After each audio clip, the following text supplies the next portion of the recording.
¿Qué tal? Les habla Jorge Gestoso desde nuestros estudios en una lluviosa ciudad de Quito, cuando estamos a menos de 48 horas de las elecciones presidenciales, la segunda vuelta. Y en esta edición de Notables tenemos el honor de contar con otro notable invitado, Quinto Lucas, ex vicecanciller ecuatoriano y autor de numerosas obras. Quinto Lucas, una cálida bienvenida al programa.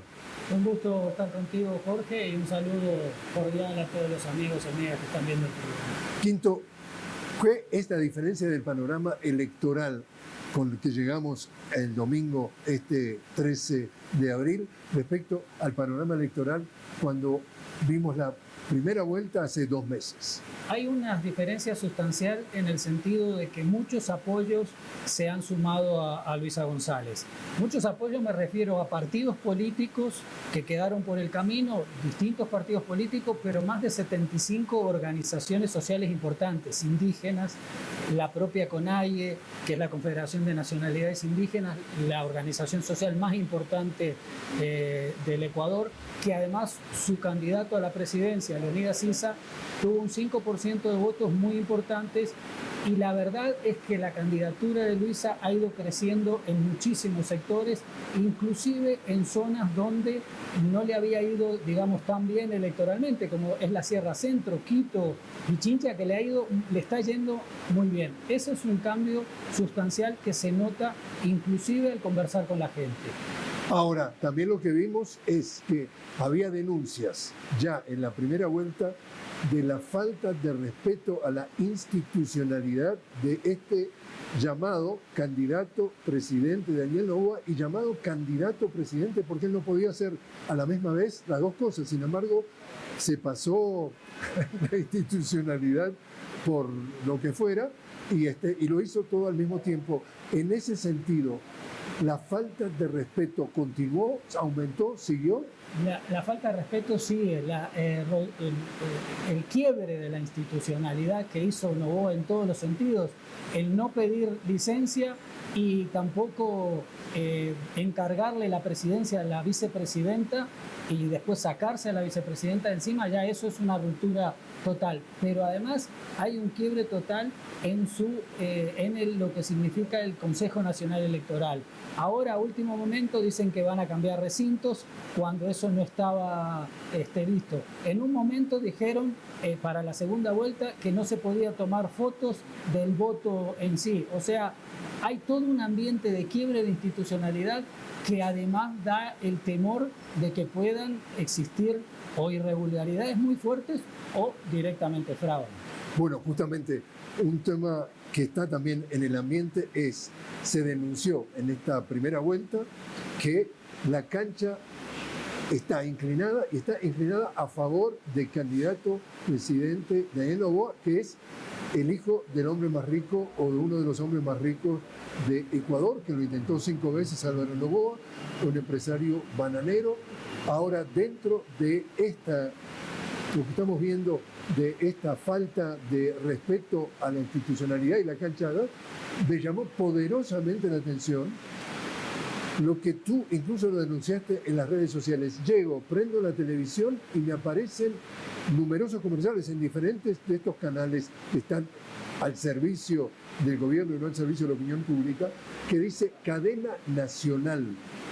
Algo que dura como por lo menos 5 minutos y que es una oda a los logros de las distintas instituciones. Explíquenos por qué pusiste ese tema. La verdad es que las cadenas nacionales esas son una forma de publicidad encubierta, pero además es en todo el día. Durante estos últimos días era en la mañana, en la tarde, en los distintos canales de televisión. Y además es mostrar, no es ni siquiera mostrar cómo se está trabajando a nivel de seguridad, sino decir determinados logros que además no están ni siquiera corroborados por datos concretos, por datos, toda la prensa en sí sabe lo que está ocurriendo en el país, sabe la inseguridad que hay, sabe la falta de control a los grandes grupos del narcotráfico que existen, todo lo que está ocurriendo, y sin embargo presenta como grandes logros en esas cadenas nacionales. Pero no son solo eso, también trajo a un personaje, a Erik Prince, que es un mercenario vinculado a Blackwater, fundador de Blackwater, que hicieron una masacre en Bagdad en el 2007 y está denunciado sistemáticamente por todas las organizaciones de derechos humanos de numerosos crímenes y violaciones de derechos humanos, y lo trae ¿para qué cosa lo trae? Supuestamente para darle clases a las Fuerzas Armadas y a la policía ecuatoriana, pero además hizo todo un show en el que hicieron un supuesto operativo que llevaron presos a gente que no tenía nada que ver con ningún ni asalto ni vínculo con el narcotráfico, porque después fueron absueltos y lo sacaron de la cárcel, pero él hizo todo un operativo y eso se presentó como cadena nacional. Aquí está quien les va a dar clases a las Fuerzas Armadas y vean cómo actúa en estos operativos. Todo un show montado con la televisión. En las redes sociales se ha denunciado lo que se denuncia, la posible relación que habría entre las empresas o el grupo Noboa, que dirige entonces su padre y del cual está relacionado el presidente candidato, con el tema del narcotráfico a través de la exportación de bananas. Y esas denuncias implican de que no solamente controla el envío de las bananas, sino el empaquetamiento o empaquetado de las bananas, los puertos por donde salen las bananas, los barcos por los que se transitan las bananas. Y la denuncia tanto es así que un periodista que denunció tuvo que irse del país, y esa denuncia no prosperó porque los medios hegemónicos en este país se han encargado de tapar eso. Se han encargado de tapar, pero esa denuncia no fue solo por ese periodista. A nivel internacional, inclusive en Europa, se está mostrando que una de los, de las que llega más droga, por donde llega más droga a Europa, es a través de containers de banano. Y eso pasó en Turquía, en España, se hizo. Y es mucha casualidad que esa droga sale de los puertos en que se arregla el banano de la empresa de Noboa. Entonces hay ya una denuncia que no es solo del Ecuador, sino es a nivel internacional. Ecuador se ha transformado en el mayor exportador de cocaína para Europa, y no es una exportación que es por fuera, es por dentro de vías supuestamente legales que son en containers de exportaciones normales, digamos, que son las exportaciones de banano. Eso ha pasado mucho. Entonces, aquí el problema no es solo el tema de los medios, es la fiscalía que no ha actuado. La fiscal Salazar, que se ha encargado de perseguir a determinados políticos, del correísmo, al propio presidente Correa. Y a muchos que tuvieron que irse del país. Y a muchos, y a unos de una forma, a otros de otra, siempre tratando de asustar a la gente. Y después se ha también dedicado a perseguir a sectores que querían aliarse con el correísmo en determinados momentos, perseguía a sus coordinadores, los presidentes de esos partidos, para que no se acerquen al correísmo. Esa fiscal, sin embargo, en el caso de la exportación, para hablar en exportación de cocaína hacia Europa y de todo lo que significa ese vínculo de las empresas de Noboa con el narcotráfico, no ha hecho nada, no ha levantado la mano, no ha hecho ninguna investigación. Similar ocurrió con cuestiones de corrupción en el caso de Guillermo Lasso, el expresidente. También un tema clave, el tema de la inseguridad. Acá estamos hablando de que por lo menos 2.000 asesinatos en los primeros 3 meses de este año. Estamos hablando de un asesinato cada 27 horas. Estamos hablando que la cifra es por lo menos casi 2 veces más que el mismo periodo del año anterior. Y este hombre, el presidente candidato, prometió de alguna forma combatir la inseguridad. O sea, ese tema no lo resolvió. Pero hay otro tema también clave, y es el tema de la economía. Acá estamos hablando que el 60% de los ecuatorianos tiene un empleo informal. Acá aumentó la pobreza. ¿Qué ha pasado entonces?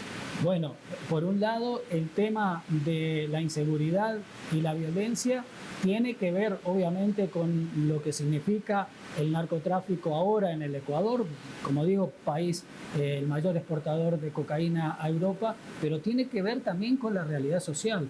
Muchos de los jóvenes que no tienen trabajo, que no tienen posibilidades, de los barrios pobres, la única opción que ven es meterse en una pequeña banda, a veces en las grandes del narcotráfico, pero a veces son pequeñas bandas que lo que hace es cobrar vacunas que se llaman, por ejemplo, a las propias... Extorsión. A extorsiones, pero a pequeñas tiendas. Entonces en los barrios de Guayaquil lo que la ley la pone determinadas pequeñas bandas que son que se nutren de esos sectores que están empobrecidos y que no tienen ningún trabajo. El plan Fénix, que dijo el presidente que iba a terminar con la inseguridad, no significó nada. Fue solo una aureola que lanzó el presidente, un show que no pasó de eso.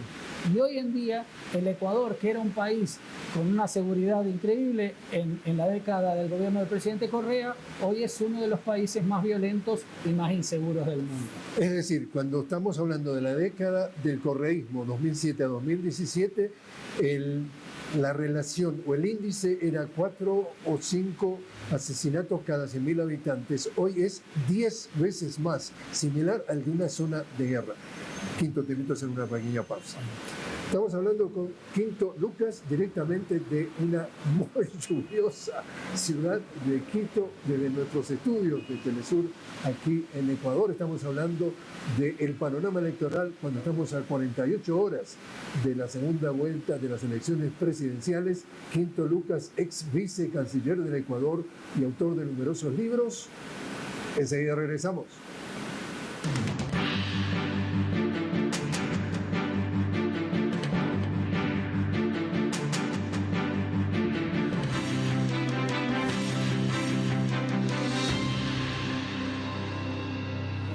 Continuamos conversando con Quinto Lucas desde nuestros estudios en Quito cuando faltan 48 horas para la segunda vuelta de las elecciones presidenciales en Ecuador. Quinto Lucas, ex vicecanciller de Ecuador y autor de numerosos libros.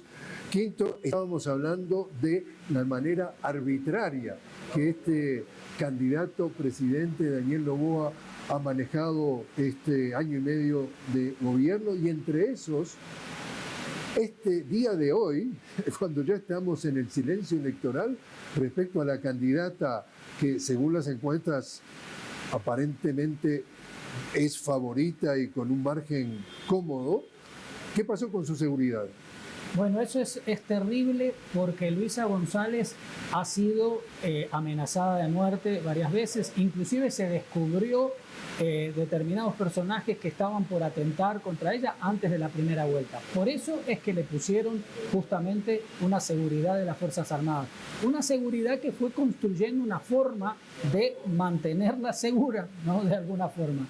Y lo lamentable es que el presidente, asumiendo esa potestad que tiene casi de dictador, retiró la guardia. Ahora dice que le van a cambiar. Retiró la guardia de las Fuerzas Armadas. Hoy, cuando estamos a menos de 48 horas. Después del acto en Guayaquil, de cierre de campaña, que fue un acto de los mayores que se han dado en la historia del Ecuador en cuanto a concurrencia de gente y en cuanto a apoyo de distintos sectores. Como yo decía, que se veía el apoyo en las declaraciones, pero ahí estuvieron los distintos sectores apoyando la candidatura de Luisa González. Después de ahí le saca la pone en penitencia.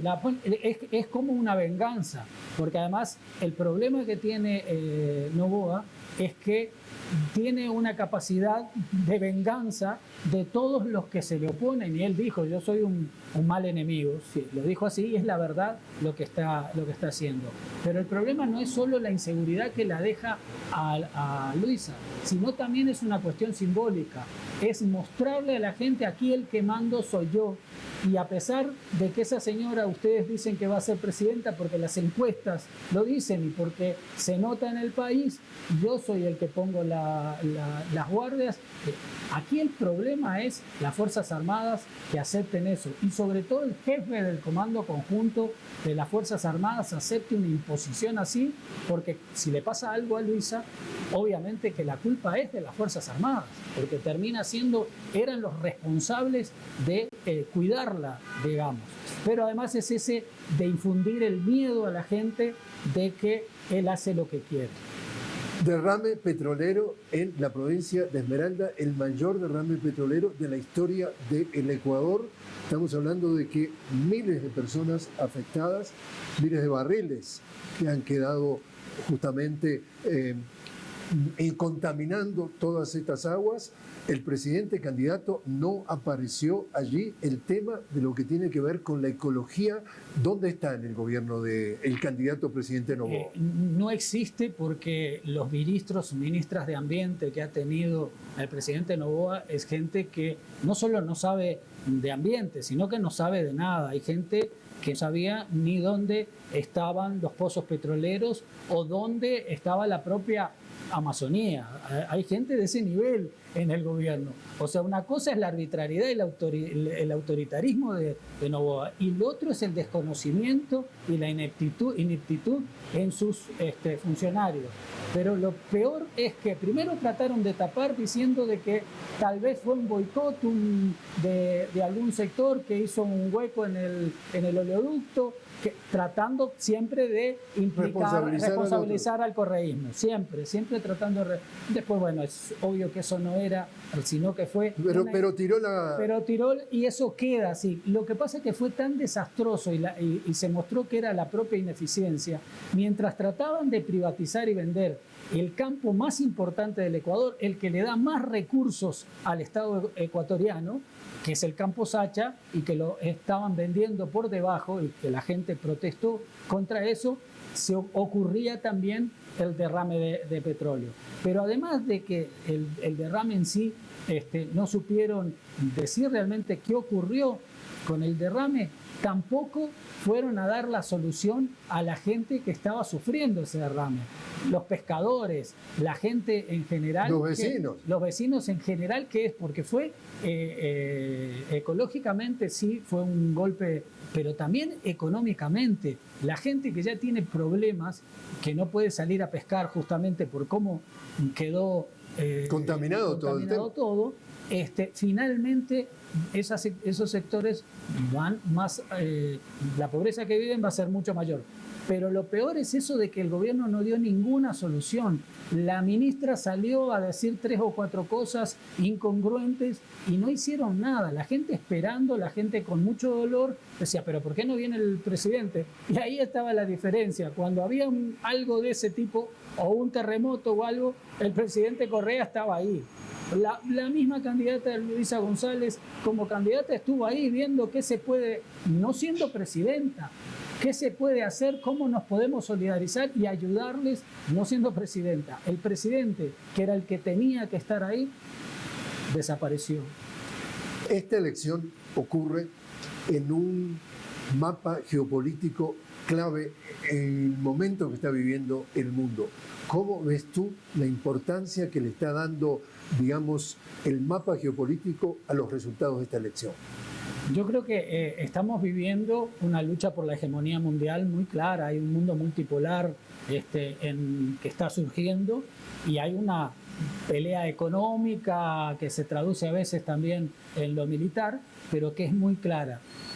Lo importante es que el gobierno de Luisa González está siendo asumido como un gobierno no alineado en el sentido. Un gobierno que lo que busca sí es cómo desde América Latina vamos a una integración que nos coloque en ese mundo multipolar desde la América Latina, desde la América del Sur, cómo es necesario que cada país pequeño en este mundo multipolar va a ser muy difícil, pero sobrevivir, pero sí, si se hace una integración como la que se intentó con UNASUR, con CELAC, con distintas... Con Mercosur con incluso. Mercosur, que hubo opciones muy interesantes que finalmente, bueno, cambiaron los gobiernos y que UNASUR tiene la base acá, es decir, tuvo la base acá, un edificio hermoso que realmente era un paso trascendental en la idea de la integración durante los 10 años de la presidencia de Correa, y que después vinieron estos señores neoliberales y trataron de borrar de un plumazo el edificio. Y que fue increíble porque UNASUR fue uno de los proyectos más concretos que funcionó en lo político, estaba empezando a funcionar en lo económico, estaba el Banco del Sur ya aprobado y había distintas opciones que hoy en día, en la situación que vivimos de crisis mundial, de multipolarismo que se va creando, de todo lo que significa, hubiese sido una América del Sur mucho más fuerte, distinta de la que se estaba creando. Y no eran solo proyectos progresistas o de izquierda, porque ahí había también presidentes de derecha que terminaban apoyando el proyecto. Y cuando ya la presidencia anterior, estamos hablando de Guillermo Lasso, principal accionista del Banco de Guayaquil, es decir, un empresario, un hombre de la élite, del poder político, ya empezó a negociar las Islas Galápagos como una base militar para Estados Unidos. Y esto ha continuado. Es decir, esto entra también dentro de la geopolítica del interés que tiene el norte de que esto sea, ¿qué cosa para ellos? Bueno, Guillermo Lasso firmó un acuerdo con Estados Unidos que pueden entrar con inmunidad, o sea, impunidad, contratistas, o sea, personajes como Eric Prince pueden entrar sin que, si cometen un asesinato, no son juzgados porque tienen la inmunidad que tiene cualquier diplomático. Eso ya está y ya se firmó. Fue un acuerdo que no se había firmado durante muchos años, lo firmó Lasso antes de salir. Pero sí hay un interés, y hubo un interés siempre del Comando Sur de manejar no solo las fronteras y manejar el Ecuador por lo que significa estratégicamente hacia Colombia, estratégicamente hacia Venezuela y también estratégicamente estando desde el Pacífico frente a China y a las potencias que de alguna forma tienen o se contraponen con Estados Unidos. Candidato presidente Daniel Noboa nace en Estados Unidos, nace en Miami, es decir, es un ciudadano estadounidense, y durante su presidencia ha ido repetidamente al norte a hablar con el presidente de turno y ahora con el presidente Trump. Eso él lo trata de vender como un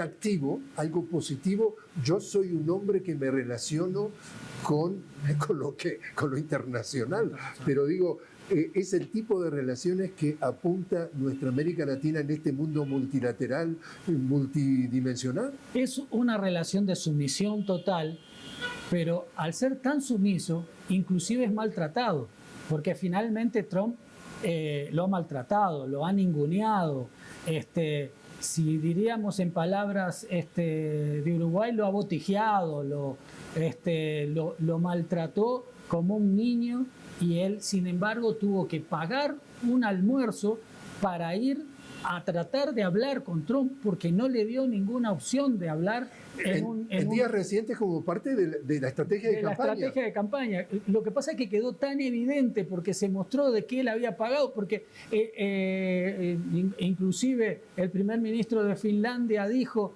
yo también pagué porque era un almuerzo que no era una visita oficial, no era y el mismo Noboa no supo ni cómo explicarlo. Entonces la gente que a veces sí se deja llevar por los medios de comunicación, por los medios comerciales de comunicación, también no cayó tanto en eso porque fue demasiado burdo. Se nos termina el tiempo. ¿A qué hora sabemos quién gana? Esperemos que sepamos a las 9 de la noche, 8 de la noche, porque la verdad es que por lo que se muestran las encuestas y eso, hay una gran posibilidad de que Luisa González gane con una diferencia importante. Y gane quien gane, ¿se va a aceptar el resultado por la otra parte? No tengo dudas que Noboa quiera aceptar porque sus encuestadoras están lanzando actualmente unas encuestas que son realmente erradas. Pasó en la primera vuelta que sus encuestadoras le dieron 10 puntos de ventaja y terminó empatado. Entonces ahora igual le están dando 3 puntos dentro del el margen de error, pero son las mismas encuestadoras que erraron y que le pueden dar la posibilidad a él de decir, me hicieron fraude, se ganó Luisa González, que aquí el único que puede hacer fraude es el Estado y el único que maneja el Consejo Nacional Electoral es el presidente, ¿no? Por lo tanto, si aquí hay un fraude, el fraude viene del propio Noboa y del Estado. Quinto Lucas, gracias por haber estado con nosotros. Gracias a ti, Jorge.